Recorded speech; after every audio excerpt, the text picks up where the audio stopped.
Good morning, traders and investors. Welcome to Friday's edition of Benzinga's Pre-Market Prep, brought to you by Options House. Joe, how you doing on this Friday morning? I'm pretty good today, Joel. We got a really interesting show today. We've got obviously it's Friday, so Joe Gits from Social Market Analytics will be on today.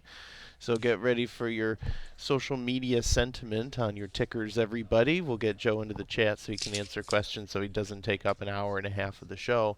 We've also got Marc Berman, editor in chief at TV Media Insights, coming in today. Joel, I know you're looking forward to that one too. We got a little bit different Little guest bit of list today. twist, a little twist, a Friday twist. Yeah, this guy's been on Extra, Entertainment Tonight, Access Hollywood, Inside Edition, True Hollywood Story, the list goes on. So he'll And be on and today. we're gonna make him talk about stocks. Of course you are, because you just love grilling people on stuff they might not necessarily know about.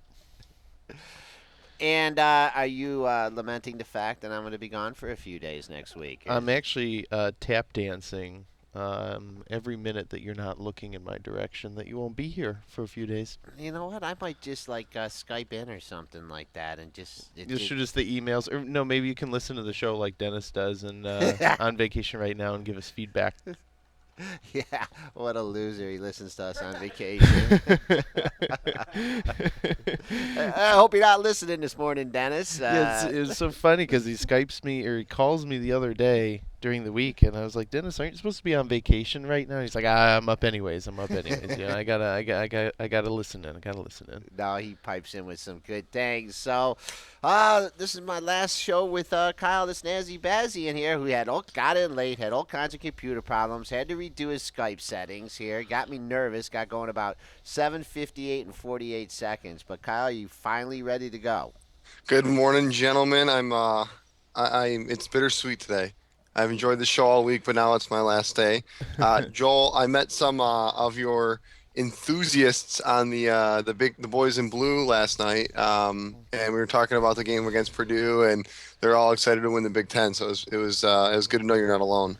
Yeah, I'm gonna don't tell Lisa, but I'm gonna try and catch the Michigan game. Yeah, on Saturday, the one I was supposed to go to. We got tickets. I'm gonna try and go over to the Venetian Sportsbook. Oh I yeah. hear There you that. go. Oh Yeah, yeah. yeah, and Caesar's Sportsbook is where it's at. Oh, really? Yeah. And put a few shekels on Michigan, and it's probably some wild exotic bets. So we got that in the plan here, but let's delve into the markets, Kyle. And we did get that close that I was looking for. Brent, what level Woo-wee! are What we was that looking at? important level, Brent? Brent, 1846. yeah, 1846. yeah, we closed above it by quite a bit. Actually, closed at 54 even.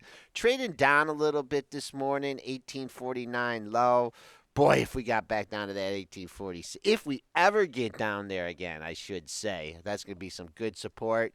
Coming back on the upside, 1855.75 is the pre-market high. That's taking out the high from yesterday. The only number on the upside we have is 1856.75, and that was our high on Monday.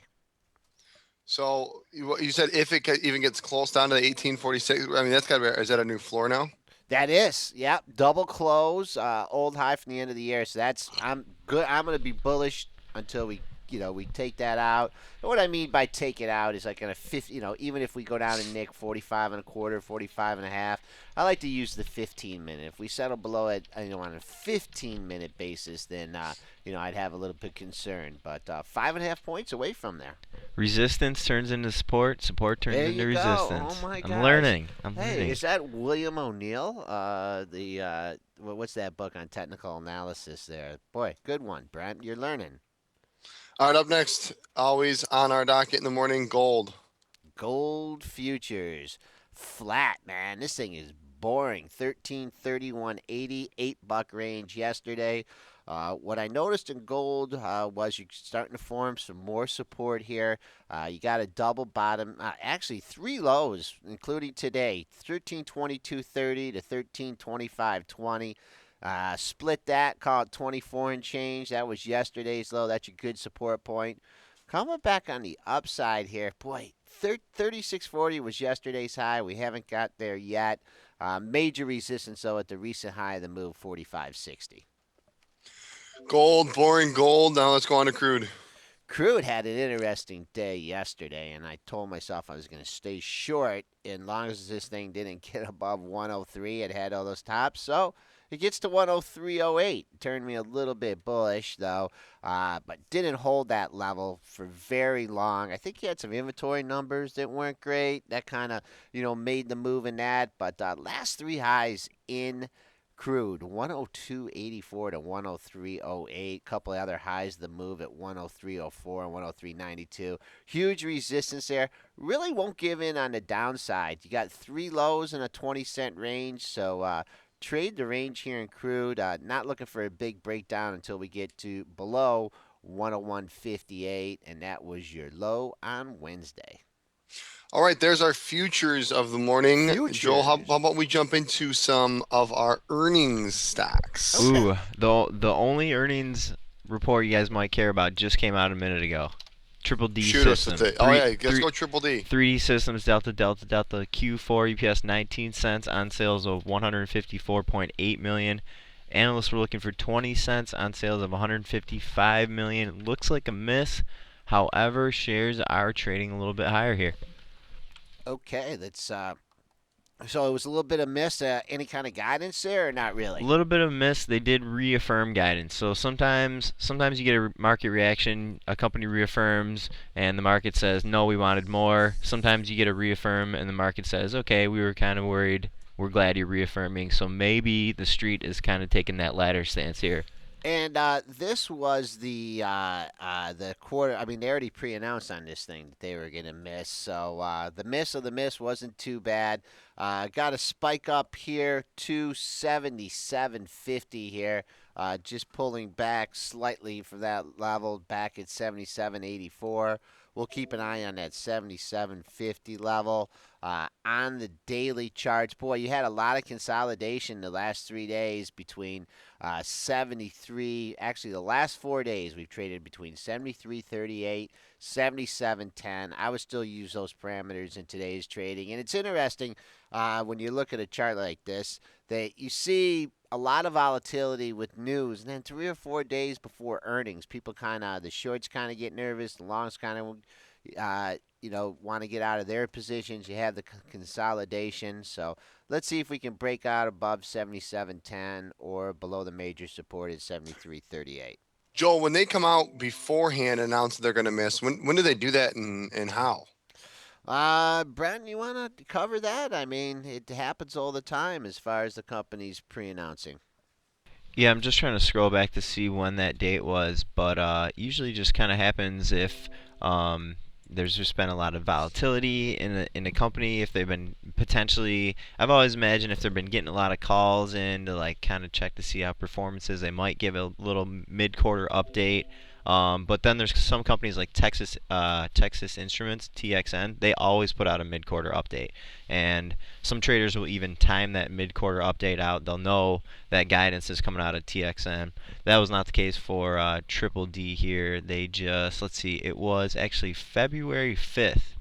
So whether it was because of inquiries or maybe there was some kind of change within the company, material change within the company that they had to publicly disclose. Okay. Okay. All right. Good call there. All right. Well, we Uh, had Mark. How do you? I can't pronounce his last name. Benoff, the chairman of the board and CEO of CRM Salesforce, on Mad Money yesterday, and they also reported earnings, a 6 cent estimate, and they rang in right around 7 cents. Guidance right in line, 9 cents to 10 cents, versus the estimate, street estimates of 10 cents. What do we got in CRM? I mean, she was up pretty good yesterday, and yeah. how's she looking in the pre-market? Spiked to 68 here in the pre-market. That eclipsed the former all-time high. People leaning the right way in this one.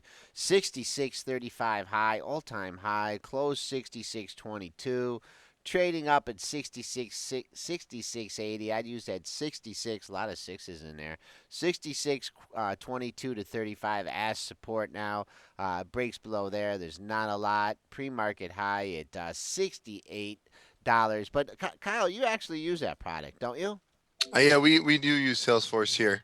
It's a good product. I mean, it's really robust. They actually are acquiring a bunch of companies that are fitting in the holes. The problem with like your sales management is you need a bunch of other systems, and Salesforce is the only one that's really robust to handle it all. So I mean, I like the product long term.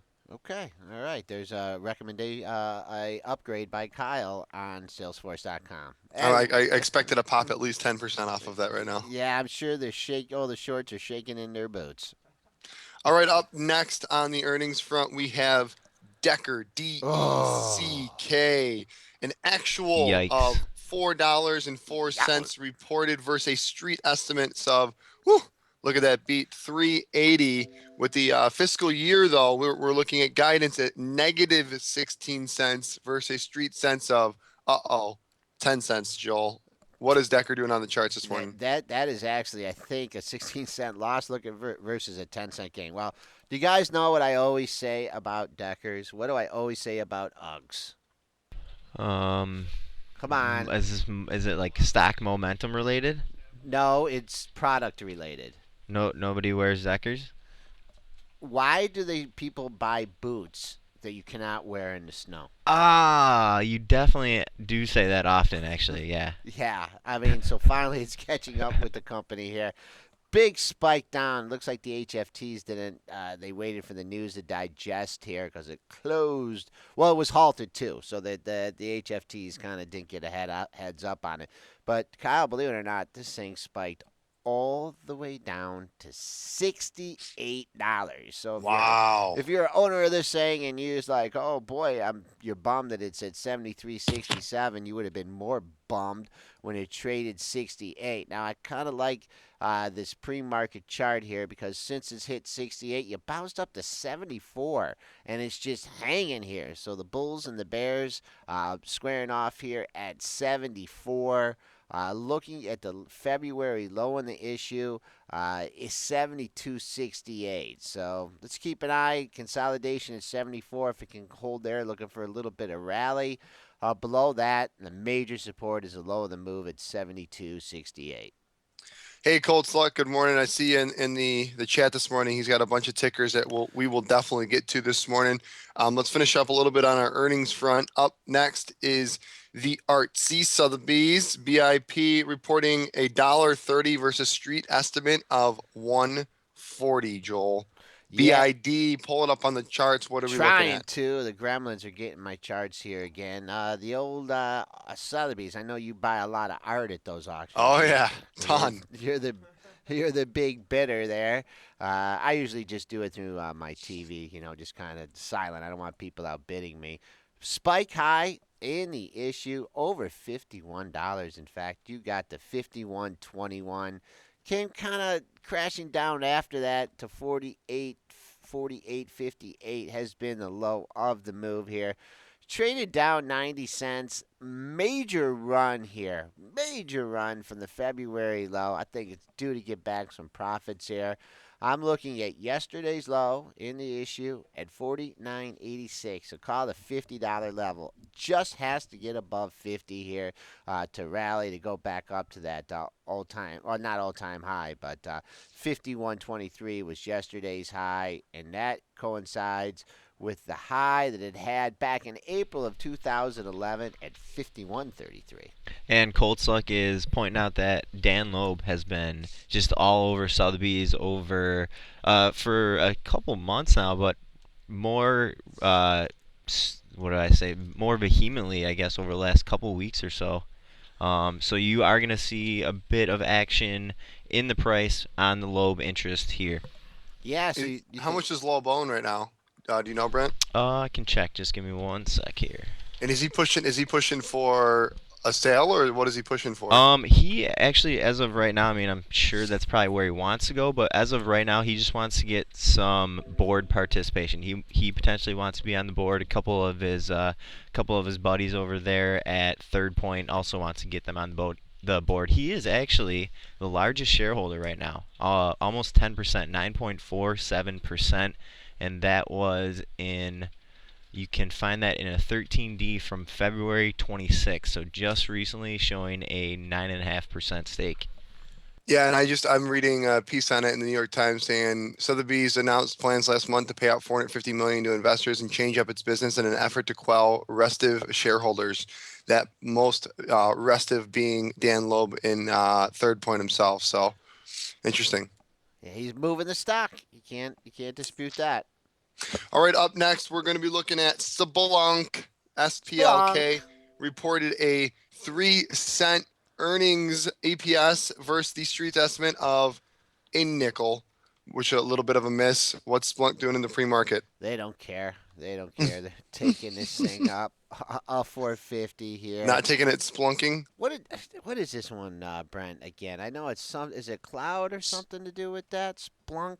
I mean, Uh, they're up for 4.7% in the pre-market right now. yeah. Well, they were up higher. They hit a high here of 101.70. New all-time high for the issue. Newly IPO'd back in the middle of 2013.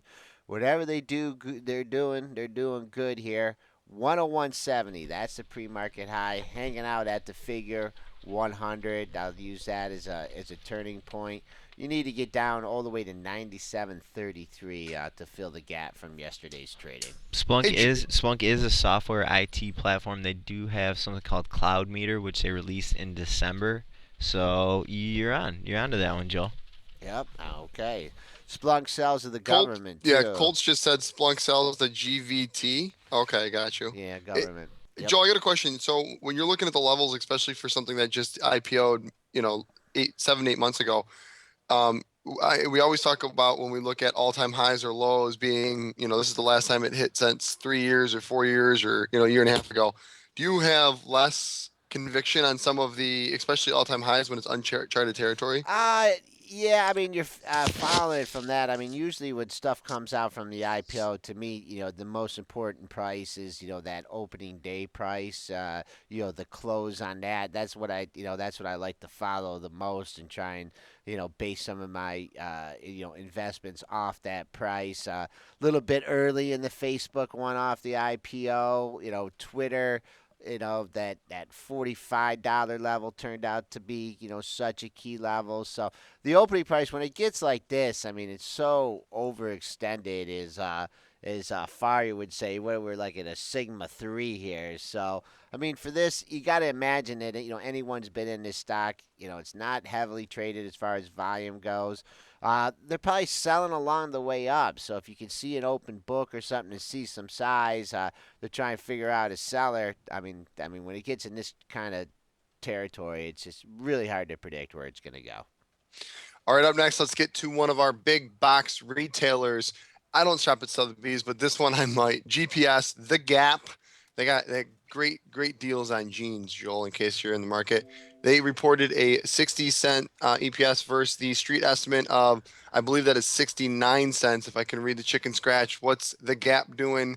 Is it gapping up or gapping down, Brent? You know, Hardy, hardy, hardy, hardy. actually, Lisa said I said I needed some jeans, and she told me, "Oh, go over to the Gap, the good jeans." And I went over there, and I'm like, "This is all teeny bopper stuff, man. I don't wear any of that kind of stuff, so I'm not a big shopper there. I just stick with the good old Levi's here. So I'm not a big shopper there. Maybe was in the day.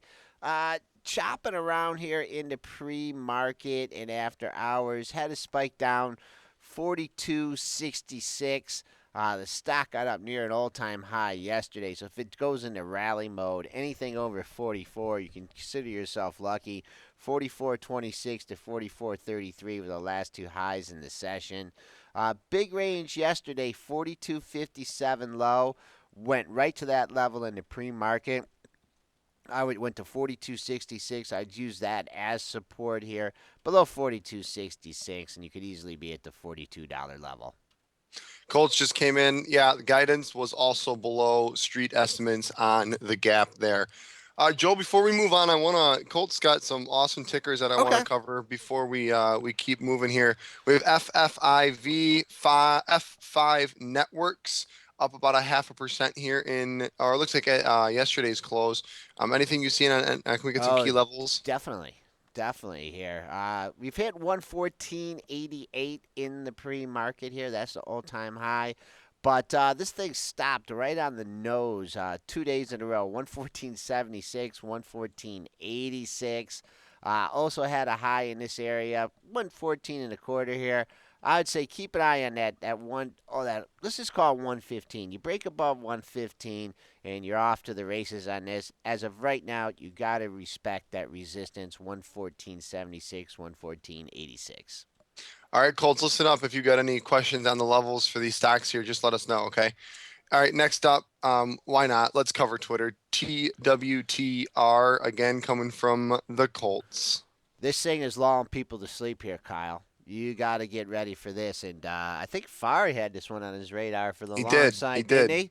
Man, oh man, oh man. I don't know what the driver is going to be here, but this stock has just fallen asleep here. If you can go back to the 20th here, and you've traded between 45.65 and 57.20.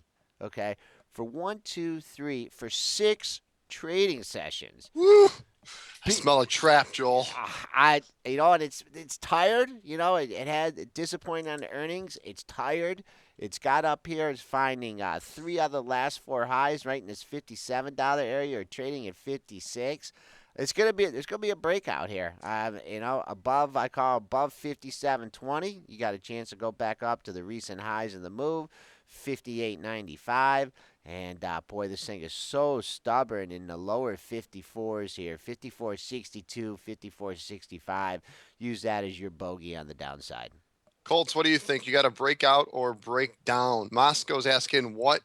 Can you give those levels one more time? What were the up and the down there, Joel, that you're looking at for Twitter? Yeah, you see, you get in the room late, Moscow, and you don't know what's going on, and then we got to recap everything for you. But we'll do that because you're a good guy. The thing is traded within a 3 point range for the last six trading sessions. 54.50 on the downside and 57.20 on the upside. Less than a 3 point range for six trading sessions. That cannot persist. That cannot hold up in this stock. I mean, it's just the premium on some of the options are low. So I'm looking to break out above 56.20 or break down below 54.50. All right, we got a couple more tickers that were requested in the chat room. Keep them coming, guys. We see a bunch of our regulars in here this morning. And at 8:35, we have. Okay, I know I keep saying my good friends for the guests all this week, and maybe I just have a lot of friends, but Joe Gits from SMA, which is one of my. Do you know, Joel, that he was almost a CTO at Benzinga? Oh, really? Yes, he was. Back in the day when we were early on, we almost got him to move to Detroit and be the CTO of Benzinga. We'll talk to him about that on the show this morning. But next up from Colts again, we have BA, the Boeing company, up 1.5% yesterday. Any movement here in the pre-market? I haven't looked at this thing in a while. I knew it was a high flyer. Kind of got whacked after earnings. Recovered somewhat. Very well defined support in the issue. You've had multiple lows just above the 126 level. You had three lows in a row between 26.21 and 26.36. So that is your major support. Coming back on the upside, you could be making this, Dennis would say, the 2 day move here. Opens up above 128.56. You could find yourself trading at 130 pretty quickly here. But it's kind of like the Twitter chart. It had the disappointing earnings. It came down, trying to recover here. But the support is much, much better defined than the resistance in Boeing. Next up is Adobe Systems Incorporated, ADBE. We had a 3.1% move yesterday. Is there any what do we got on the levels for ADBE this morning, Joel? The news is they're actually charging for one of their products, and that's why it's been going up here. New all-time high in the issue yesterday at 70.07. We've spiked up into pre-market, not much to 70.12. Very little volume here. Keeping an eye on the close and the high from yesterday, 70.07, 69.92. As long as you hold that $70 level here, got a chance to continue the move. And if you get any kind of decline here to the 67, 60, let's call it 67.70, three of the last four lows, oh, more than that. You got one, two, three, four, five, six of the last seven lows between 67.55 and 67.82. Wow, is that good support in the issue? Right up next is, I haven't talked about this one yet. The Goodyear Tire and Rubber Company GT up 1.64% yesterday. Colts is all over the map today with his screens. What do we got on the charts for GT this morning? My good buddy Ross at the sports club works at this company, and they were so nice at the company. Several years ago, they gave him 32 calls, and he's still waiting for them to be in the money here. Had the nice run up after earnings, but they have found a seller here. Found a seller. Under He started out at 27.27, is now stepped down under the $27 level. Last five lows between 26.71 and 26.88. We're trading up here at 26.90. May have a breakout or you may have a fake out. I'd say get over 27.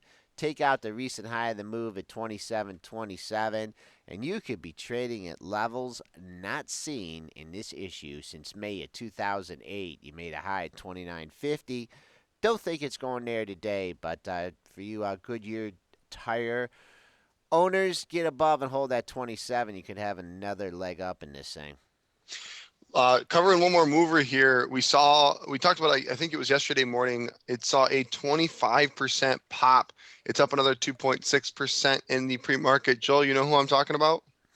No. JCP. Oh, yeah, yeah, JCP. Let's see what's going on with that. Yeah, you know me. You know JCP. Yeah. It's, I guess it was, I looked at this and my call was kind of mixed yesterday because I thought you could short this thing early. You did. You could have shorted it off the open.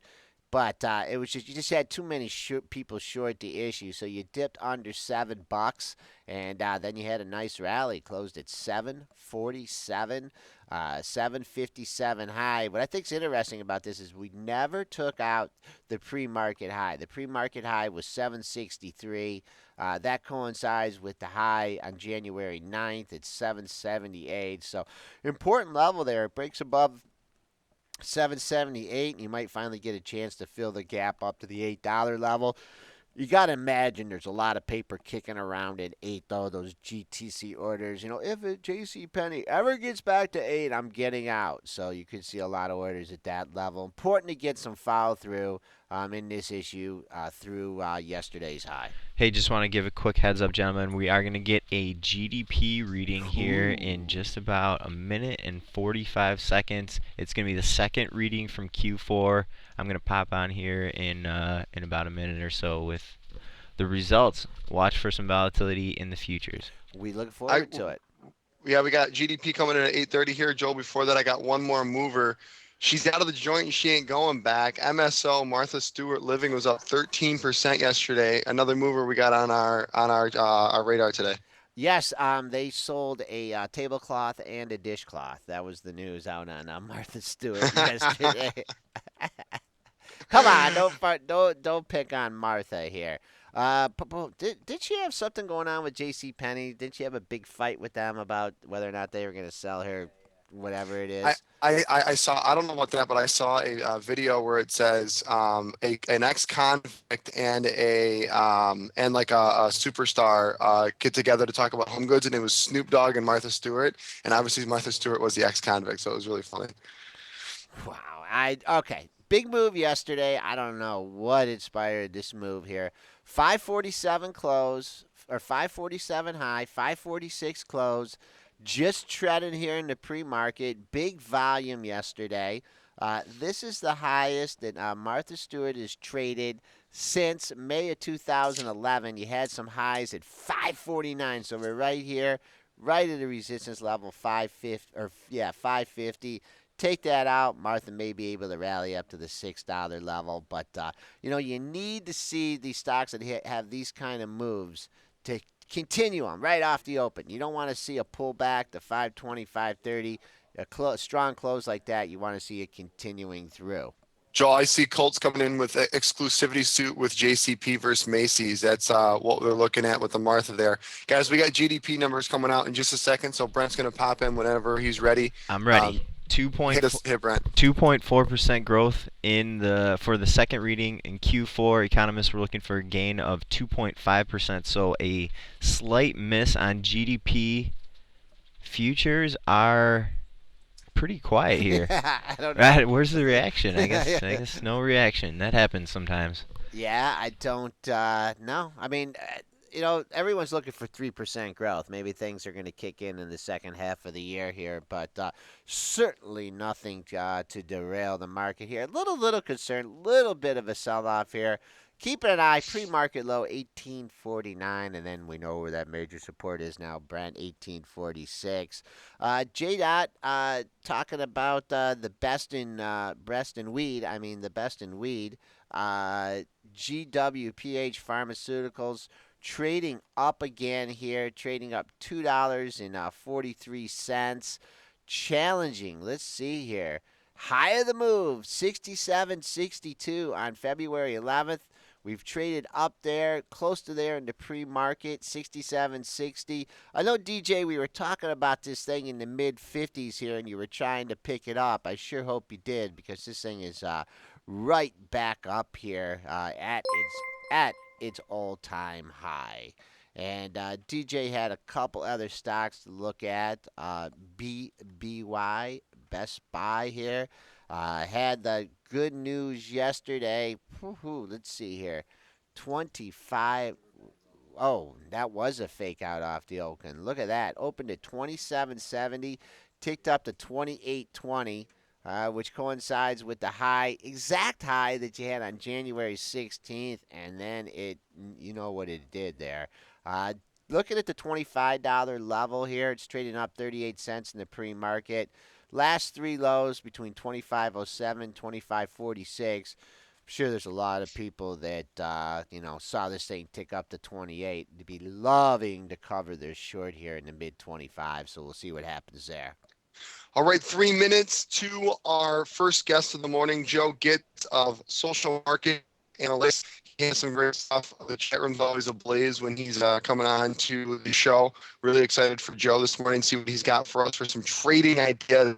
That's the name of the game, guys. This morning, we're always trying to give you a leg up, something in the market you can play. So if you have anything you want us to review or Joel to give you some key levels on, bring it up. We'll cover it. And we're also going to try to get you guys some stocks that maybe you didn't see that we can make $1 off of. Joel, the other morning I was talking to a violin maker, and he actually, off of the Gil Morales interview, made some money off Tesla. So that's our goal, guys. So always let us know how we can do that for you. And Drew's actually popping into the chat, my main man of customer service. We're also sponsored by Options House. You guys get 150 free trades. That's exclusively through us just by signing up for an account and putting in, I think it's like $2,000. So 150 free trades, guys. Sign up for Options House today. We got Colts coming in. We have a couple more minutes for Joe with RVBD. Joel, let's show Colts what we got on the chart. We're breaking up a little bit there, Jared. At least Kyle was breaking up a little bit over there. I don't think it is your internet here. Let's see here. Riverbed. Wow. This is very interesting here, what you got going on here, Colts luck.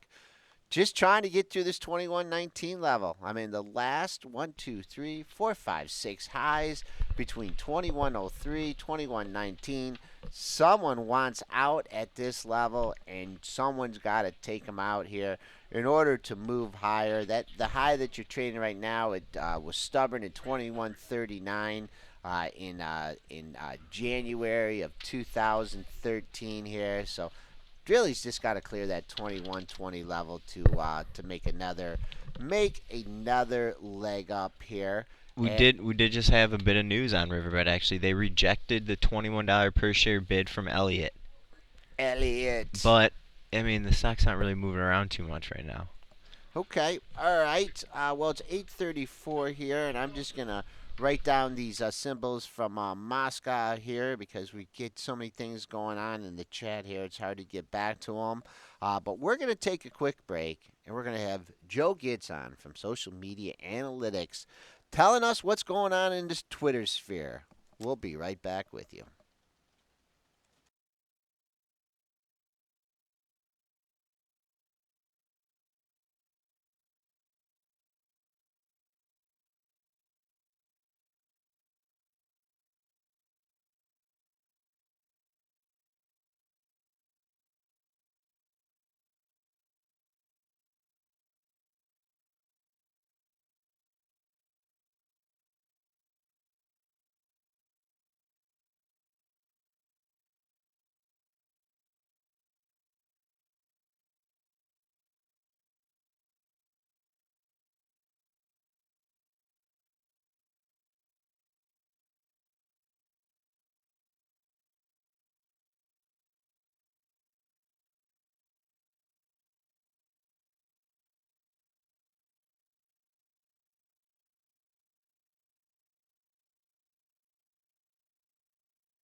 Welcome back, traders and investors. We have a special guest on this morning, Joe Gits, who's president and CEO of Social Market Analytics.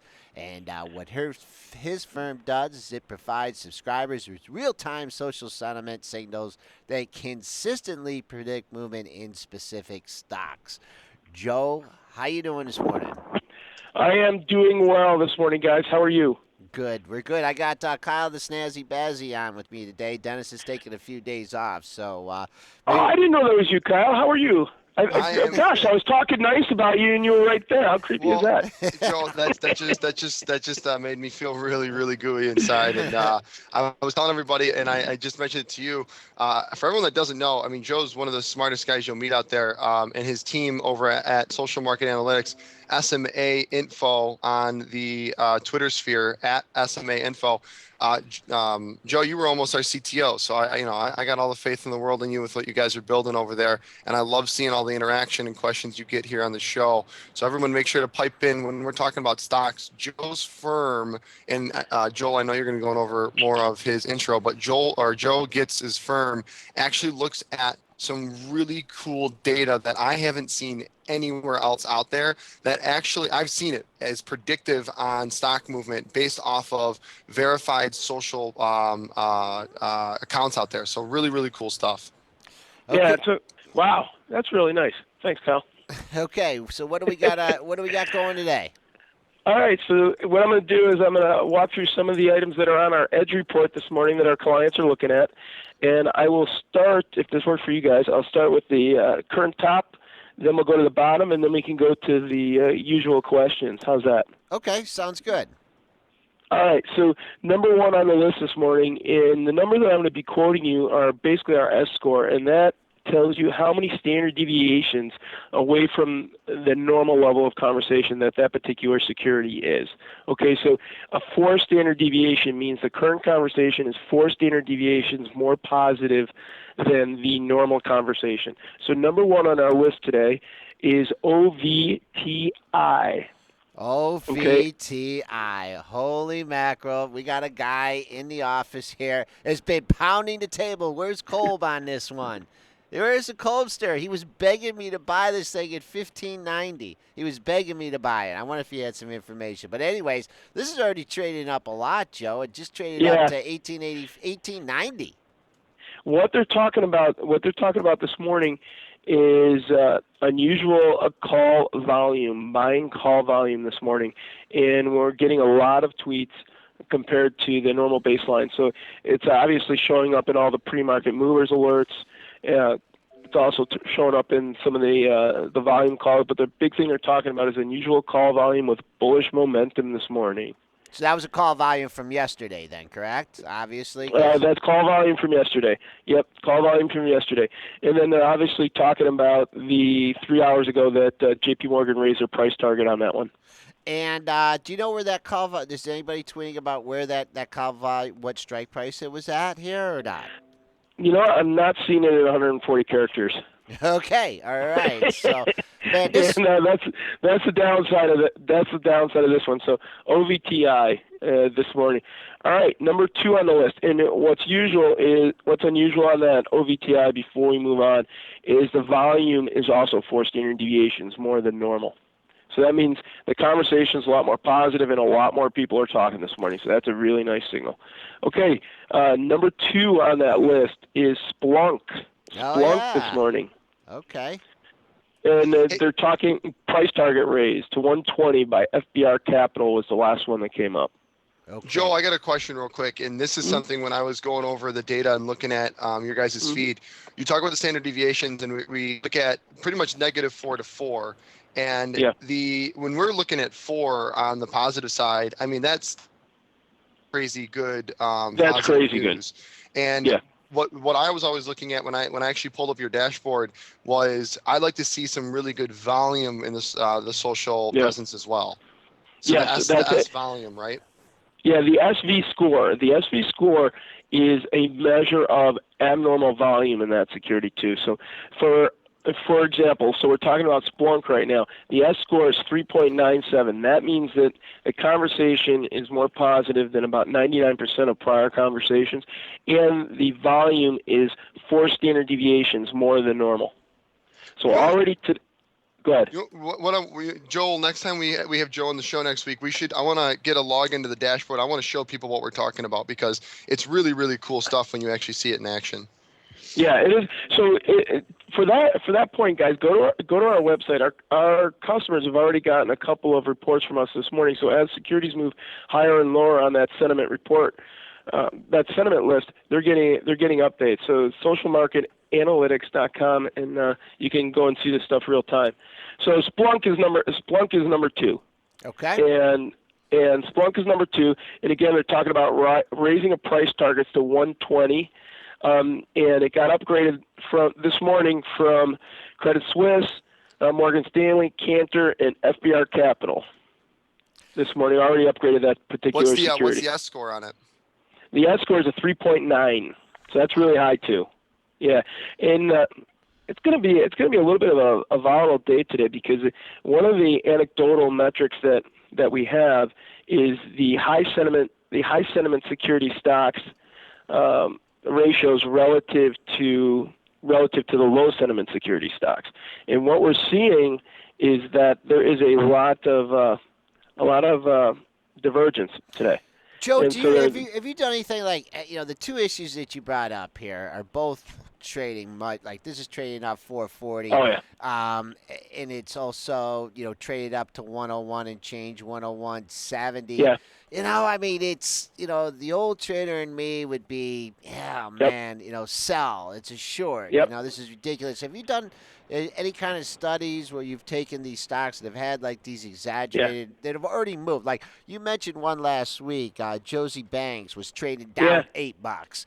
but you had a positive reading on it, and Yeah. to me, that was tasty. Okay, have Yeah. you done anything with like, okay, well everything's positive now, up 440? Have you done anything that now it doesn't go up $6, $7, $8? Yeah. Intraday, you have a chance to make some money. Have you been able to do any studies with that with your data? Here, when you go on the long side, these high sentiment security stocks will normally open the close trade higher. But if we jump to the short side for a second, the negative S score stocks, Okay.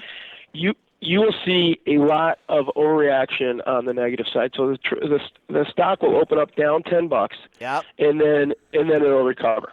And that's at around a 2 standard deviation. You start seeing some continuation on it at the negative 3 standard deviations. You start seeing that continuation. But as the old trader in me and the old option guy in me on that short side, you'll look out for those bounces.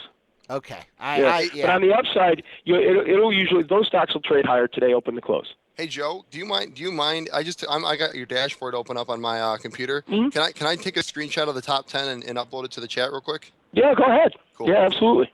Guys, this is some really cool stuff for trading ideas. Take a look at it and study it a little bit. Hopefully, it's another tool you guys can put in your belt to make some solid trading ideas and calls this morning. And that's exactly right. It's a tool for your toolbox. So I was speaking at a sell-side conference this week down in Florida, and quick note, it was 85 and sunny there. And they said that all the buy-side firms that I was talking to down there, they said this is, the average quant model has 5 inputs. This is a component to the model. It is not the model. Yeah, exactly. Of course. Exactly. Okay, Yeah, so it's a part of it. and your listeners are certainly on top of that. All right, so we got Splunk. Kohl's. What's interesting about Kohl's this morning is that people were reacting to the positive news earlier this week on JCPenney and think it's going to follow through with Kohl's. And these guys are talking about getting in Kohl's at the open today. And the only kiss of death on that one, guys, is that it was mentioned on Kramer yesterday. So yeah, you got to keep. Yeah, we got a good level though, Joe. I just want to point out to our traders, this thing was at $52 3 days ago. Hit 57.33 in yesterday's session. Yeah. Peeled back, closed at 55.74. That 57.33 coincides with the high that you had at 57.33 on January 10th. And then you had another high at 57.53. So mounds of resistance here. You got to rally another stick before you get there. So, yeah, if you're buying the open here, 55.74, I'd play close to the bell around the close there because I think it's going to have some trouble, maybe even in the high 56s. Cool. All right. All right, what else Very you got cool. for us there, Joe? All right, so we got Kohl's, Natellos Holdings. I don't know what wireless communications. You're going to have to. Holdings. What's the symbol on that one, Joe? NTLS. Oh, okay. NTLS, and they're talking about they got an invite to present at a Raymond James Institutional Investor conference. And so people are talking about how that's going to be positive for the security. Yeah, well, it needs something positive. It needs something positive. I was looking at the price action this morning. Yeah, this is what I'm buying, Joe. I'm running out, man. Made a low at 13.40 yesterday. I don't know what inspired that news, but rallied back to close at 14.86. On the upside, folks, 3 highs in a row right at this 15.60, 15.70 area, so keep an eye on that major resistance. All right, and you guys want to jump to the short side? Sure, hell yeah. All right. So guys, if you guys want to see those 10s, top 10, bottom 10, head over to our site. You can see that. All right. Right now, the number one negative on our Deckers. sentiment, negative 3.76, is MDVN. Is that MediaVision? MDVN. Let me pull it up here. It's Medivation Healthcare. Yeah. And that's interesting because there's some dichotomy in that one, but yeah, Wow. it's getting a negative sentiment score. It is getting lit up. Yeah, it's getting. So here it's Cowan cuts MDVN to an underperform from a market perform. Jeffries cuts to hold from a buy. So they're talking about some downgrades that are coming on that one. Don't know what to Wow, say this about is cool that one, stuff. Joe. We just made a pre-market low at 73.42 and just not showing any 73.17. Boy, this stock hasn't been in this area since it bottomed at 72.11 on February 5th. So keep an Yeah. eye on that if you're shorting it. That could be a possible support level. Yep. Hey, And Gits, number one on negative, and then KBR is number two, technical services. And both, KBR Services. yep, KBR Inc.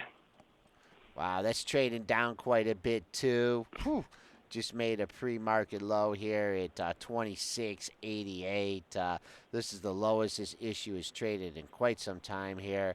You had a low, let's see, going back 2013, November 2012 at 25.95. So if you're playing a short on this, may want to keep an eye on that $26 level. And what's funny about this one is that tweet after tweet after tweet this morning is another firm downgrading this stock. Huh.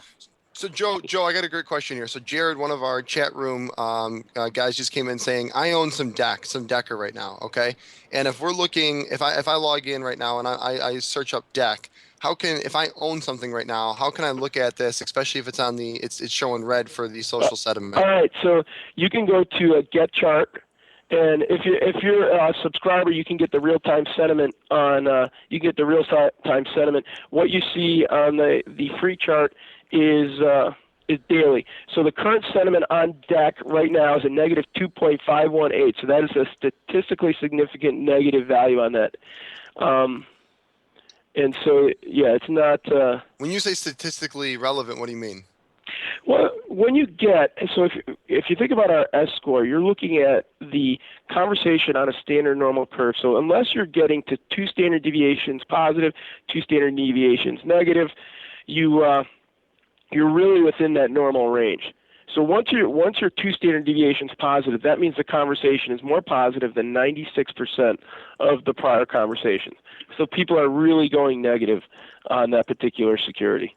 And what's interesting about DEC is the volume is also increasing as well.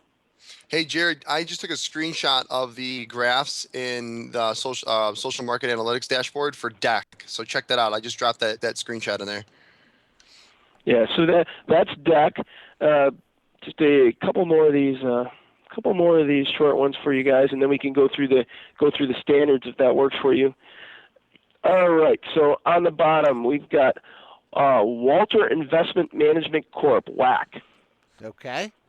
That's a good name for a short stock. WAC. Yeah. Fast growth and regulatory pain for WAC is what people are talking about. WAC's in they're having some regulator problems. That's never a good thing. That thing No. is probably No. accounting problems, regulatory problems, not a good thing. You get a little pop up. I don't even know if this print is even one share traded at 26.79. Yeah. So that's what I find really interesting about social media is that for you active traders out there, it will bring you new ideas to trade, and as I said, our subscribers have gotten a couple of these reports already today, and it gives you a chance to go in and look at these stocks and learn what they do and really dig in and see what's going on with these stocks. So it gives you a new security to trade outside of your Apple, Google, Facebook. A couple of stocks that are on this bottom 10 that people are going to trade today. Citigroup is a negative. That comes in as a negative 3.15 today. There are a couple of the big ones that I know everyone follows. So we've got the Apple is absolutely neutral. It's a 1 standard deviation. Twitter is a 1.5. Facebook is absolute 0. Google's a negative 1.8. Chipotle Mexican Grill is at a 2 standard deviations positive today. Joe, I got 1.6. Go ahead, bud. Joe, we only got 6 minutes left here before we have sorry. to get to our next guest, but I want to bring up this point because it's very important. Jared in the chat just said, I don't want to come off rude or not. Jared, you're not coming off rude. If you got a question, you got to ask it, man. And it says, no, not at all. This sediment stuff is after the fact of the stock dropping. I would think it would be obvious that the sediment is going to be terrible when a stock drops. This is a really important point that I know you get all the time. And I said absolutely. this is predictive because I've seen this be very predictive. Yeah. But is this a laggard? Like, how can social Yeah. sentiment So, actually predict Jared, the I move? appreciate the question. And when I'm talking to buy-side firms, I get the question. When you look at, there is, of course, people talking about what happened in the security, but what we look for are the intentions of these professional investors. So the fact that the stock traded down yesterday, maybe it was down 8 or 9%, that's not included in our calculations going forward. What we're looking for is what people are going to do today, going long, buying calls, buying puts, moving the stock. And what we found in the actual data going back our entire history is that at a statistically significant level, these stocks move higher. The Sharpe ratio on these securities means that these stocks are moving higher, open to close, at a statistically significant level. And what I'll do, Kyle, is I'll send you the cumulative performance charts of this, and there is a lagging component, but the data is predictive, and the proof is in the pudding when you look at the Sharpe ratios, the Sartino ratios, the T statistics. And we actually answer that in writing on our website under the frequently asked questions. So there's a good write up there. But thanks, Jared. I appreciate the question. It's a great question. What Great about? question. We just got another minute here. What kind of overall market sentiment are you getting today? I was saying that today. So if I look at, there's a slightly positive sentiment. So the lowest of the top 10 S scores is 3.367, and it's only a negative 2.11 on the. So there is some slight upside bias today, but not significant. Right. Okay. Not significant. DJ just asked, social media stock puts also follow social sentiment changes. What accounts are you pulling? Because I know you said you're pulling like 750,000 accounts. What Yeah. social platforms are those? We get StockTwits and Twitter, so we do include the StockTwits database, which is a great database. That's a nice self-policing platform. So the accounts that we're pulling that we've certified, so we look at their entire body of work, how often they post, what they post about, are they professionals, and you don't have to be an analyst at Morgan Stanley or Deutsche Bank to be a professional. I'm sure a lot of your users who tweet are included in our metrics, but we filter those accounts and. Those accounts are both Twitter and StockTwits. All right, folks, we got to wrap this up as we're going to be transitioning over to the other interview here pretty soon. Joe, can you do me a favor? Yeah. As you get off, pop into that chat room. We've got some more questions for you, and then if you want to share some more of the sentiment on the tickers. And and I dropped another link for socialmarketanalytics.com. I shared some screenshots of the dashboard too. If you guys have any questions on it, you can email me at kyle@benzinga.com. I'd love to talk to you guys about it. Joe, love to have you on, man. Can't wait to talk to you again next week. We'll try to show some more of the platform. But if you want to pop into that chat and answer some more of the questions, our guys would love to talk to you. All right, I'll jump into the chat. Thanks, guys. Talk to you. All right, bye. Okay, Joe Gits, social media analytics here. I mean, Jared has a good point there, and I guess Jared, if you really wanted to, check this out on your own, I mean, you could use it as a contrarian device too, and perhaps track the sentiments on that. I mean, that would definitely. I'm sure there's some people doing that, using it as a contrarian too. Joel, I'm telling you, man. When he built this, he built it a couple of years ago, and he was showing it to me, and I've had it up a bunch. And then probably about 8 months ago, I pulled the dashboard when they got the interface done for the individual trader. Uh-huh. And I'll tell you what, it is predictive. I mean, I've seen it now. Again, you will get a lot of it's already moved, but it's a tool, right? You're not going to sit here and trade solely based off of this. But if you got an idea and you want to see what the social sentiment on is, it actually can be a confirmation tool. Okay. All right. So we're going to take another quick break here. And we're going to ring up Marc Berman, and he's editor-in-chief at TV Media Insights.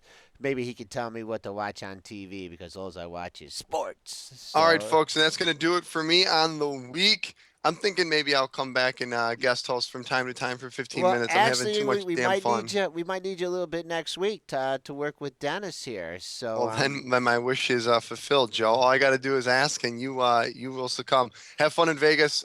If you've seen Fearing and Loathing in Las Vegas, I hope it's something similar for you. Anybody that is a fan of my main man Johnny Depp out there. Joel, have fun. Everybody have a great weekend. Look forward to see you guys again next week in the chat. Go make some money.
Welcome back, traders and investors. We are shifting gears here from social media to TV, and we got Marc Berman, editor in chief at TV Media Insights, aka Mr. Television. How you doing today?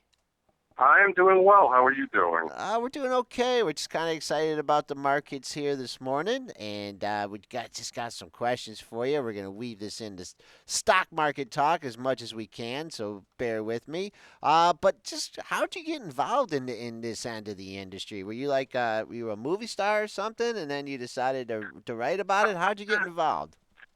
You know what? From the day I was born, I was very interested in television. I had a very unusual interest in watching it, understanding it, following it. And once, I was older and was looking for a career, I'm like, I have to work in television in some capacity. And I fell into the writing end of it 15 years ago. I was working in research and programming, and an opportunity came up to start a column at another website. Uh And at huh. that time, websites were growing, so I said, let me give it a shot. And here I am. Okay. All right. So tell us a little bit about your site. We're TVMediaInsights.com. We cover everything television, that's network, cable, syndication, digital. We focus on the ratings, the trends. We have programming information, breaking news. We have a daily trivia question. Today in TV history fact, which, by the way, on this day in 1983, MASH concluded its 11th season run with 106 million viewers. A lot of people. We love trivia tidbits here for the Daily Show. Absolutely. Okay. All right. So TV and the major networks are really being challenged by the internet right now and in Netflix. Did you have any opinion? I mean, it's. I guess it's a TV. I mean, it's the same thing. It's through the internet. Do you follow the company at all? I followed, here's the deal with the rising internet. Television is very different now. There's many different ways to watch it. It's all about, the programming, getting the right program on, putting it in the right spot. And you have a network, a place like Netflix that has really made an impact, particularly because it's attracted the critics. House of Cards, Arrested Development. These shows have gotten a lot of critical acclaim, but, and this is very important, the best place to still watch television for the most eyeballs is the old-fashioned way when it's on television. But there's DVR usage, there's the internet. There are so many different facets right now. It's really a changing medium. What we don't know at this point, which is very, a little challenging for somebody like me who writes about the numbers, we don't know how Netflix is doing. We know that they are growing. They're adding new shows. They're getting Emmy nominations and a lot of positive feedback, but we don't necessarily know how they're doing, which What do is you mean you important. don't know how they're doing as far as what? I mean, as far as how the people Well, like well, the shows, or I'll give you an example. Here's an okay. example. It's Friday morning. I just did an analysis of the overnight ratings on the broadcast networks. I talked about, the Big Bang Theory and the crazy ones and Grey's Anatomy and Scandal. We see the numbers. We get updated ratings at 11 o'clock in the morning. We get the national ratings in the afternoon. We get the DVR usage a few days later. All those fun facts. But I don't know how House of Cards is doing on Netflix. I don't know how many people are Okay. watching. I don't know. And what's also changing, and this is very important also, you have a movie on a place like Sci-Fi called Sharknado that in terms of the overall numbers was 1.3 million. That's basically average, but it exploded in social media. So you have Huh. to now factor in how are these shows doing on Twitter? How is it doing in social media? But I don't have actual raw data from Netflix. I don't know how they're doing. That's Nobody does. interesting. Yeah, that's interesting. And people talk about them having to create content. I mean, do you think that they can continue to create enough content to continue to grow? Oh, I think so. I think so. They certainly have grown in leaps and bounds. They really got on the map when House of Cards and Arrested Development got Emmy nominations. People really took notice of that, and they said, look at this. I mean, you don't have to be on a broadcast network. You don't have to be on a cable network to attract critical acclaim. You could run on Netflix. You can do, you could be on the internet now. And that really opened up the floodgates for everybody else to start thinking, how can we get involved in this? So I think they're going to continue to expand. You have somebody like a Kevin Spacey. He's an Oscar winner. Yeah, yeah. And he's on a Netflix show. Arrested Development. This is interesting. It ran on Fox for 2.5 seasons. It never got good ratings, but it got a lot of critical acclaim. Now it's on Netflix, and it's helping putting them on the map. But they're definitely rising, without a doubt. Okay, now also I think a lot of people, the growth and expansion from getting in, the overseas markets is something that's driving it too. But that's interesting. Do you think they're going to come up with a metric to be able to measure, the shows like what is it, the Nielsen ratings that that you give for the shows? You think you're going to be able to come up with a metric for that? They're going to have to. They're going to have to at some point. I mean, this is all pure speculation right now. I can't sit here and do an analysis for you on how Netflix is doing or anybody else. Anybody else that's running on any internet servers. I don't know. So at some point, yes, Nielsen or somebody is going to have to come up with a rating service on how to, determine how these shows are doing. That's very important. But right now, there's no way to determine. Do you follow the stock at all? Apparently the stock is doing well for Netflix. It's fine. I mean, again, this is a company that's up and they're growing. Okay. They're up and coming. They're getting a lot of positive feedback. So yes, they're in good shape. Okay. What about from the one end of something that's growing and catching people's attention to something that everyone's just been waiting for and not much has come out of it? Apple TV. I mean, what are they doing over there? What's Tim Cook doing? They want to be a Netflix. They want to come up with original programming. They want to be a content provider. They want to get into the game. A lot of providers want to get into the game. You have to go back to the beginning days of television, when television began way back when, before any of us were born. You had a handful of networks. You had a network called the Dumont Network, and it was new. It was innovative, and everybody suddenly wanted a piece of it. That's what's kind of happening in the world of the internet. It's kind of a new breeding ground for original content. So Apple wants a part of it. Everybody wants a part of it. It's not going to be an easy thing for them to do because there's a lot of competition out there. And why would Apple TV come in and really make an impact opposite somebody like a Netflix, which is now established and growing rapidly? So it's not easy to do, but they want a piece of it, and so do a lot of places. Well, wouldn't they be better off just buying a content provider than trying to? I mean, they could buy CBS or something with the change they have in their pocket, right? Maybe not. But look, it's not necessarily about buying one place and buying one place and putting it on your provider. It's about originality, about original content, about doing something different. And you have to ask yourself, what can they come up with that's really going to make them stand out? And if anything, the answer to anything in any facet of the business is it's about the quality of the programming. Or what really benefited Netflix was coming up with House of Cards. Mm-hmm. This was their show. They got a big-name actor in it, a few big-name actors, and it's just a very good show. That has helped them. Apple needs to do that now. So it's really always about the quality of the content, if anything. Okay, so the big network stocks, CBS and Disney in particular, have just had some monster runs, even in the face of increasing competition from somewhere like Netflix. I mean, do you expect? I mean, it's the way these companies are growing and expanding. Do you expect that to continue, or do you think there's some obstacles they're going to face in the not so distant future? Oh, there's definite obstacles out there. It's a very different medium right now. It's not, once upon a time when I was a kid growing up, there were 3 broadcast networks, ABC, CBS, and NBC, and there were 3 independent stations, and there was PBS. Then as the years progressed, suddenly there was cable. Then we had a rapid rise of the cable networks. And now we have all these online providers coming in. It's a very different game, but what you have to remember, this is very important. You have a network like a CBS, for example. Let's talk about last night for a second. You have The Big Bang Theory. The Big Bang Theory, when the national ratings come out this afternoon, I'm anticipating probably 17 to 18 million viewers. You're not going to get 17 million viewers watching Netflix. It's not going to happen. You're still going to get the biggest bang for your buck or really your biggest audience on a broadcast network like an ABC or CBS. Last night, Scandal and Grey's Anatomy came back on ABC. They've been off for a couple of months.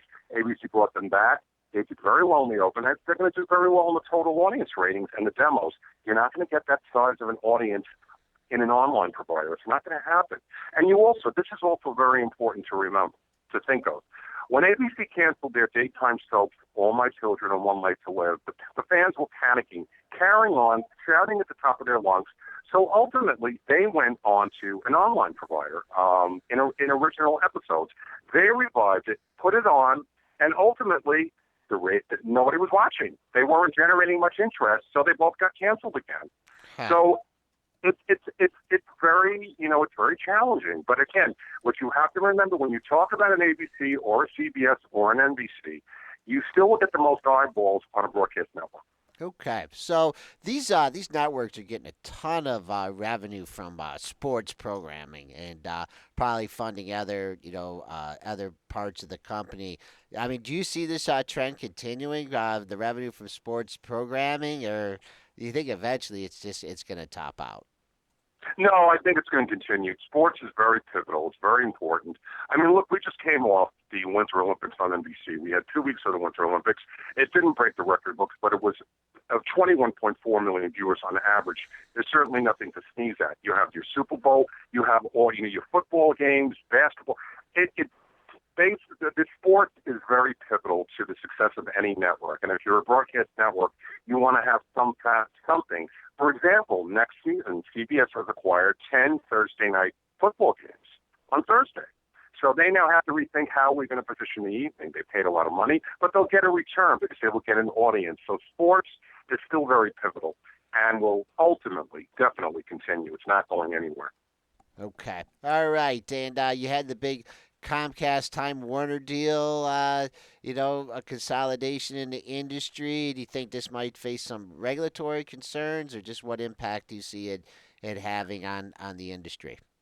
I think there could be some regulatory concerns. I think, you have to look forward. Moving forward, you kind of have to think how it's going to impact it. I think we have to wait and see what's going to happen in terms of, what's happening with the business. But right now, we're really where the business stands.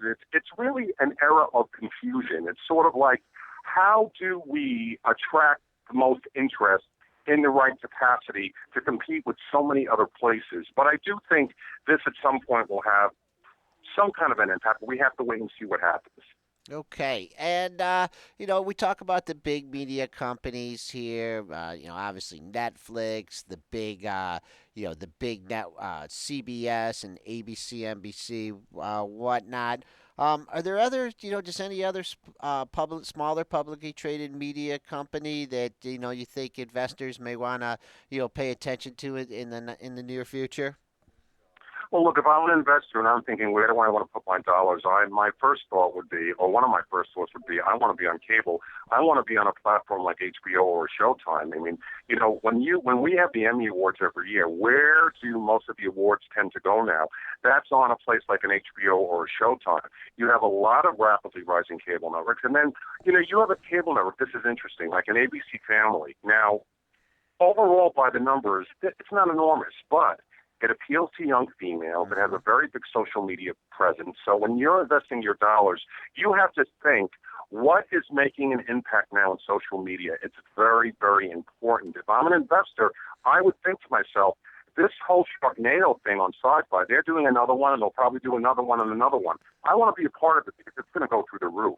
So if I'm an investor, I want to think about the broadcast networks as my primary platform. You're going to get the most eyeballs. I want to think of like cable, the cable networks that I think are going to bring in top dollar. And remember, a cable network succeeds because it appeals to a certain demographic, a certain niche.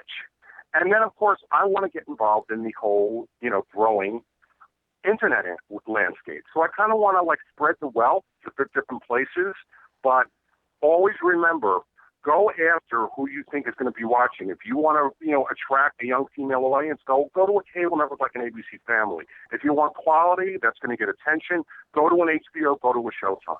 And then, of course, again, most number of eyeballs, broadcast networks. Okay, all right. We've had Marc Berman on Mr. Television, commenting on the media and TV industry. Thank you. I really tried to twist it in there to stocks, and you did a great job. Thanks a lot for coming on. We appreciate it, and we'd like to have you on again.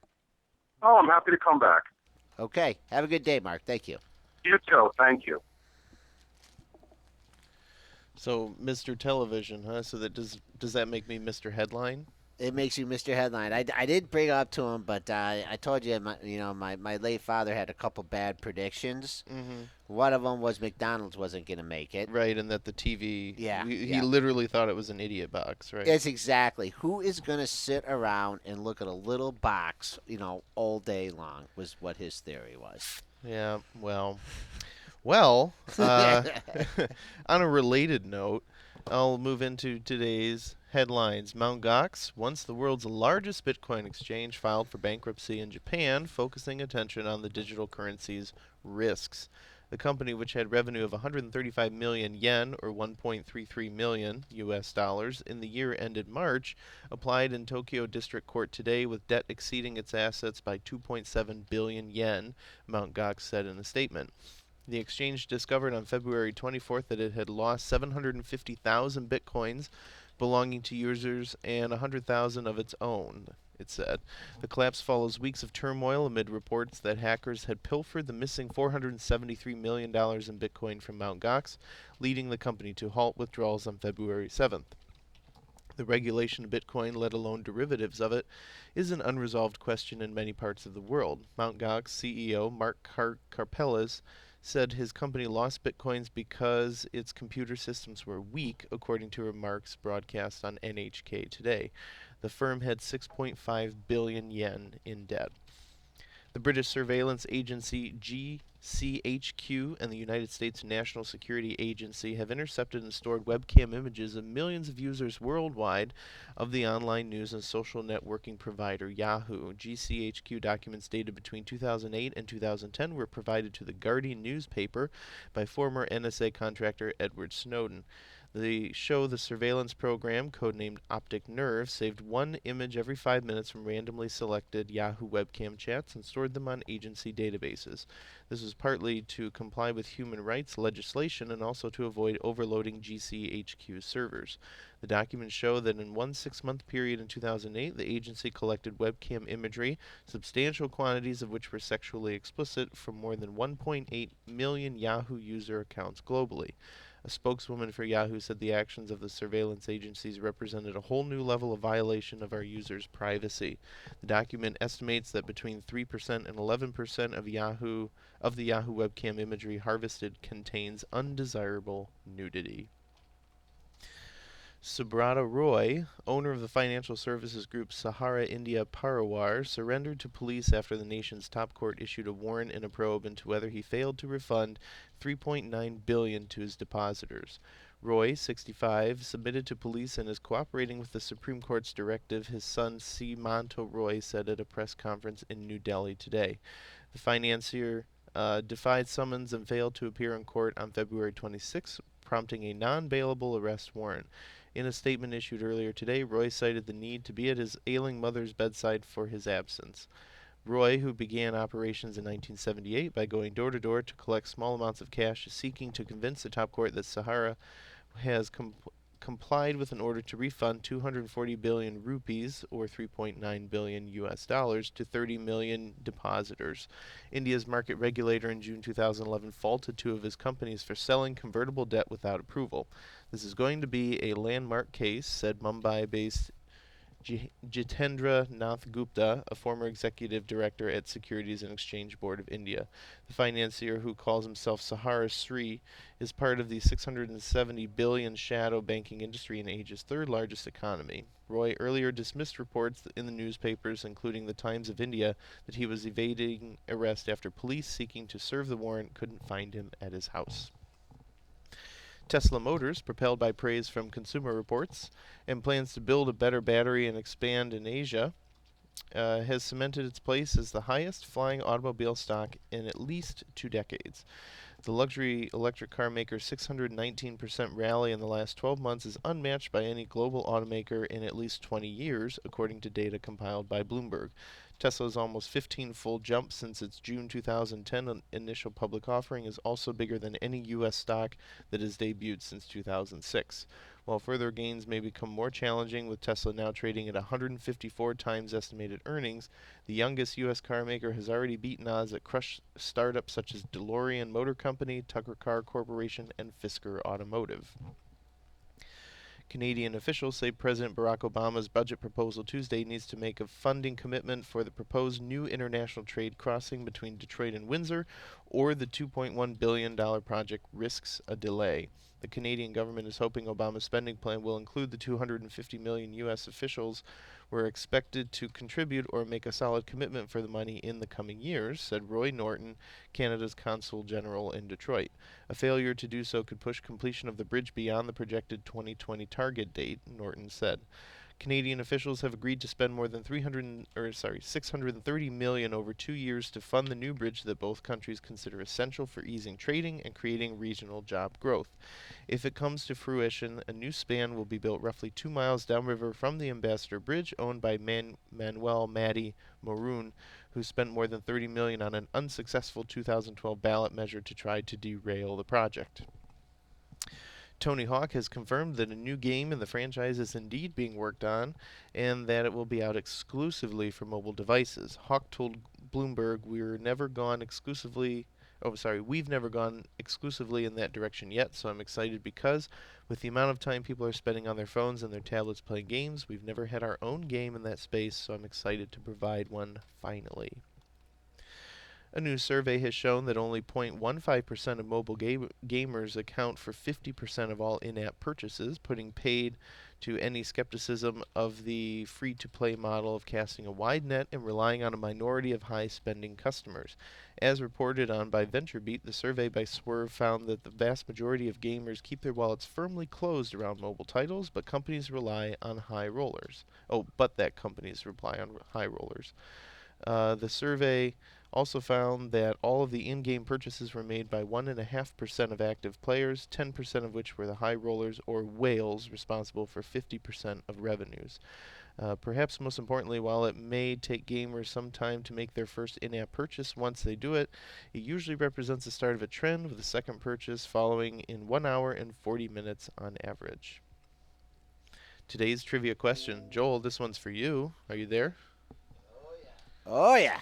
What's up? What is the most watched non-Super Bowl TV show in history? What is the most watched non-Super Bowl TV show in U.S. history? Any clue? Sports? That's not a TV show. Okay. Cartoons? Yeah. I'm going to throw one out here. And, I think, did that right there. I think they got it. Let me check the chat here, see what they have. And they are correct. It is MASH. On this day in 1983, the celebrated sitcom MASH bows out after 11 seasons, airing a special 2.5-hour episode. After earning consistently high ratings throughout its 11-year run, MASH enjoyed enduring popularity in the following decades as it became one of the world's most syndicated shows. The finale was watched by 77%, or 105 million U.S. viewers of the television viewing audience, the largest percentage to ever watch a single TV show up to that point in time, and still one of the largest audiences ever. It has since been surpassed by several Super Bowl games. That wraps it up for today's editorial headlines and trivia question. Just a reminder, ladies and gentlemen, that the show would not be possible without our friends at Options House, who will give you 150 commission-free trades if you sign up for an account through this page. And Moscow was one of those 105 million that watched the final episode. Yeah, me too. And I was gonna go with the final episode of All in the Family. But you didn't. Yeah. So go ahead, make a click on those buttons, sign up for an Options House account, get 150 commission-free trades just because you listen to Benzinga's pre-market prep.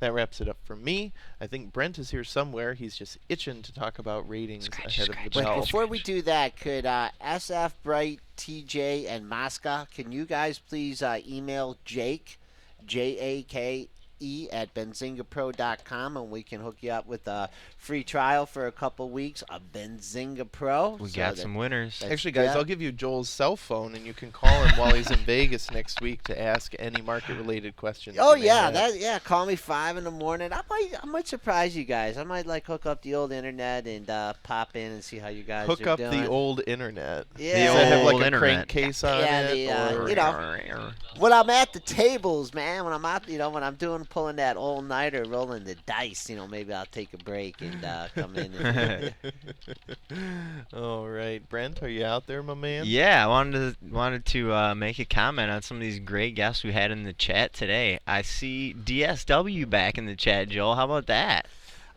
Isn't that the discount shoe Discount place? shoe wear, yeah. Yeah. But also a loyal fan that I, hate haven't that- seen in I some hate time. that store.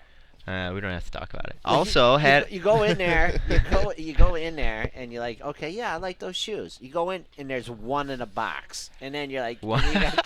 Yeah, because the It's other one's discount, on man. display, Joel. yeah, I don't know. I just head immediately for the clearance rack, and that's the only thing I look at in the store because I think shoes are way too expensive.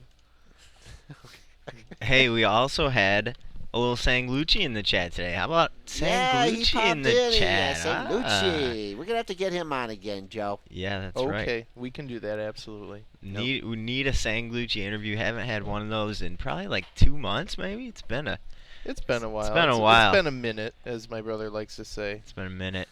So we got, let me see what time. We got about 2 minutes before the open. Let me run down a couple of the top upgrades, downgrades. Let's see. We do have a couple upgrades on shares of Deckers this morning. Susquehanna upgrading the stock. Susquehanna upgrading the stock, and actually, I misspoke there. We had an upgrade. We did have a downgrade also on Deckers. Jeffries downgrading the stock to hold, and that Susquehanna upgrade was to positive. Elsewhere on the upgrade side of things, Deutsche Bank upgrading shares of Frontline Foxtrot Romeo Oscar to hold. We have Atlantic Equities upgrading shares of Gap following those results last night. They now rate the stock with a neutral. Let's see another good one Warning. here. Warning. What's that? Gap, double Oh, top, gotcha. double top and gap, 44.26, 44.33. Last two sessions, just traded up to 44.20 in the pre-market. Had a little bit higher of a move back in August of 2013, but a very important level in gap. Also had an upgrade from Susquehanna on shares of TripAdvisor. They upgraded that from negative to neutral. That one is Tango Romeo India Papa. Let me know if you see any good formation there. Also had we got a couple notch upgrade here from Stifel Nicholas on shares of Mercado Libre. That is Mike Echo Lima India. They upgraded the stock from sell to buy. Let me move on to some of the downgrades. There were just a ton of downgrades for whatever reason this morning. There was a ton more downgrades than there were upgrades. Let's see. We have shares of Intermune downgraded from outperform to neutral at Credit Suisse. Let's see. ResMed, RMD is the ticker there, downgraded at JP Morgan to neutral.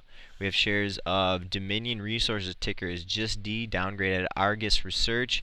Shares of Diageo, Delta Echo Oscar, downgraded to underperform at RBC Capital. I think I'm just going to cut myself off right there. We do have the market open for trade. Futures, ding, ding. 1853, Joe. We are leaps and bounds away from that 1846 level. What say you? Okay, we are moving up here.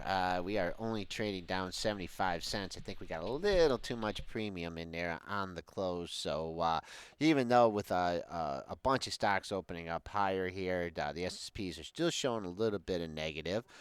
We will take a look at the S&Ps here to show you that the all-time high is the high that we made on Monday at 1856.75. We've hit 55.75 in the pre-market.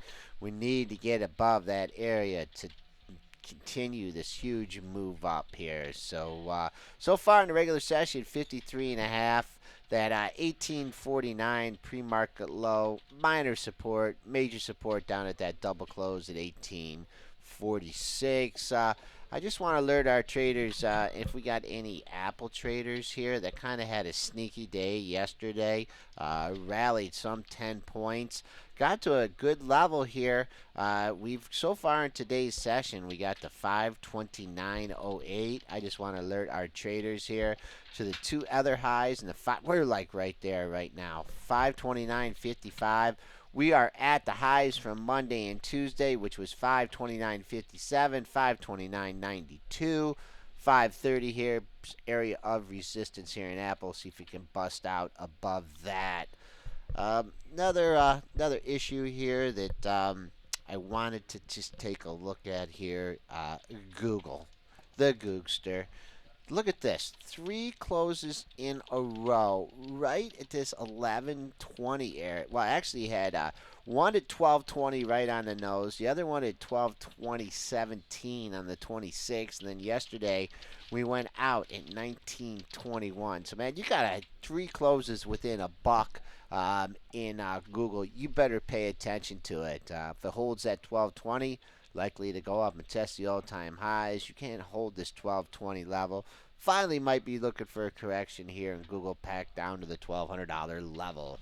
Do we have Jake on the line? Jake rolled over to our little area of the news desk. He's raring to go. He's chomping at the bit, all that good stuff. But before I jump off, just wanted to highlight to traders, heads up, we are going to get the Chicago PMI at 9:45. That's going to be the reading for February.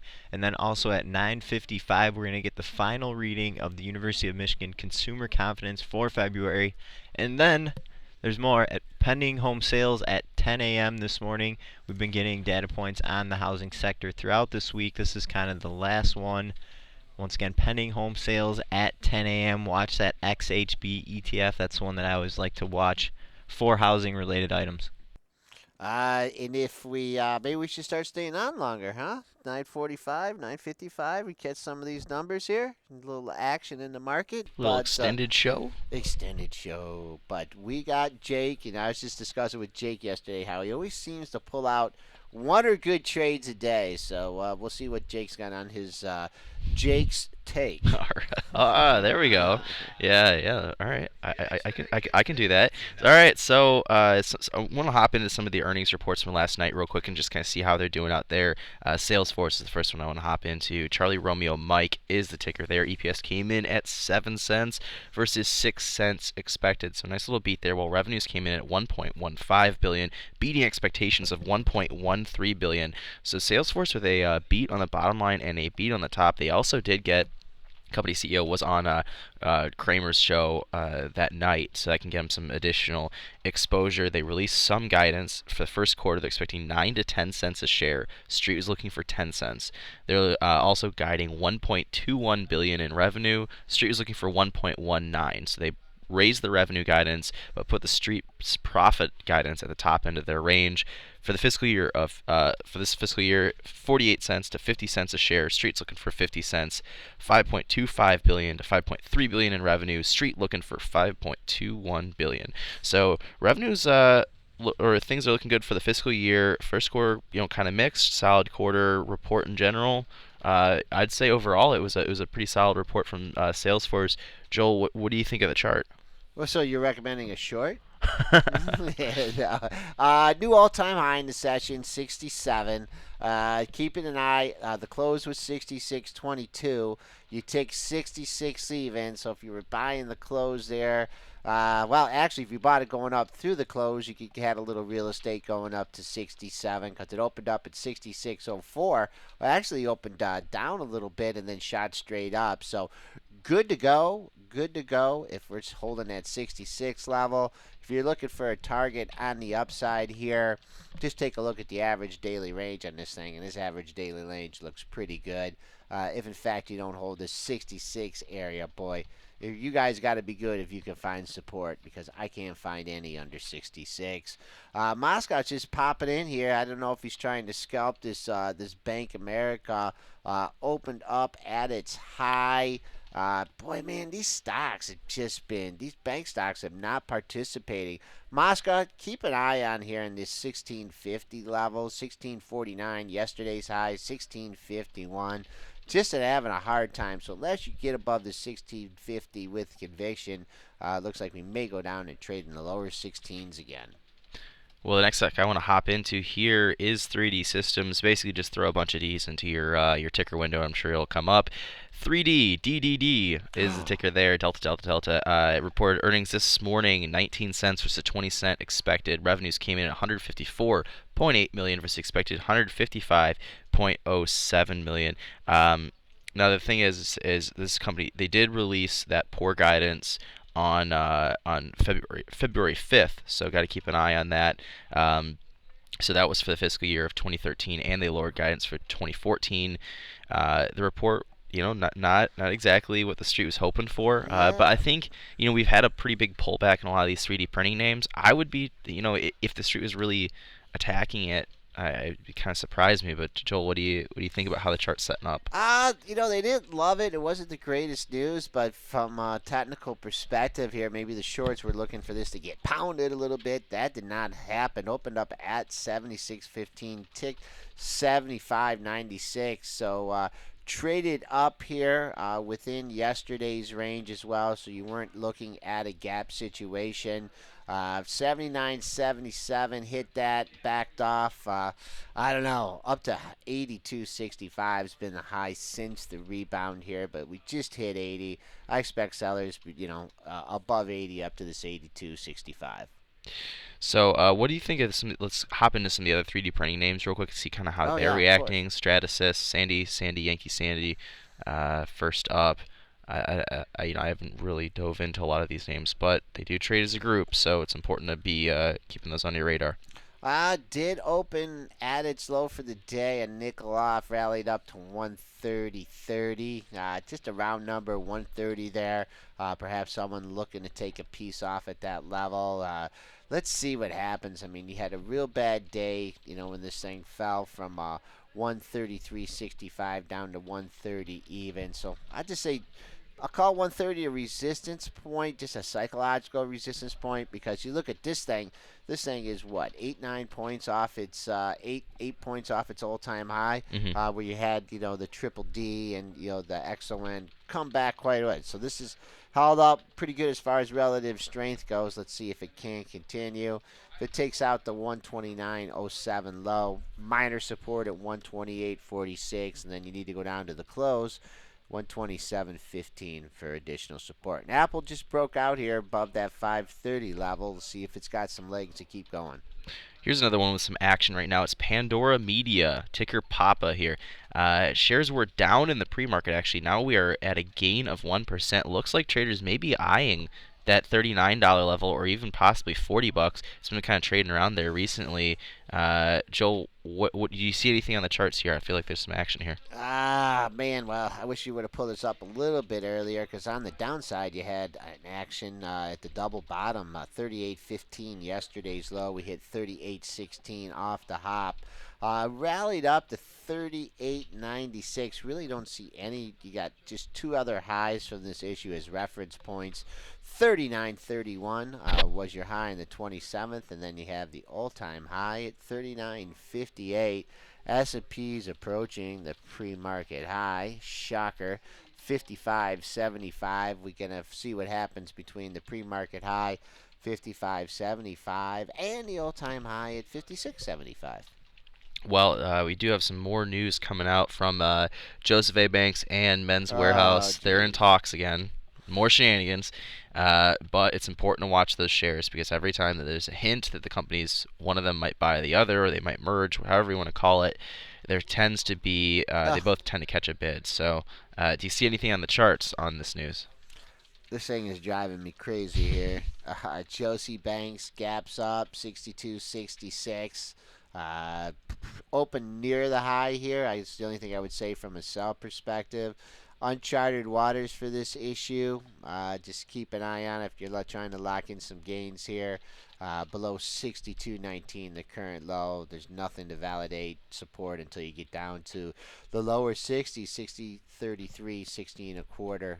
Was perhaps provide some minor resistance as those were the old highs.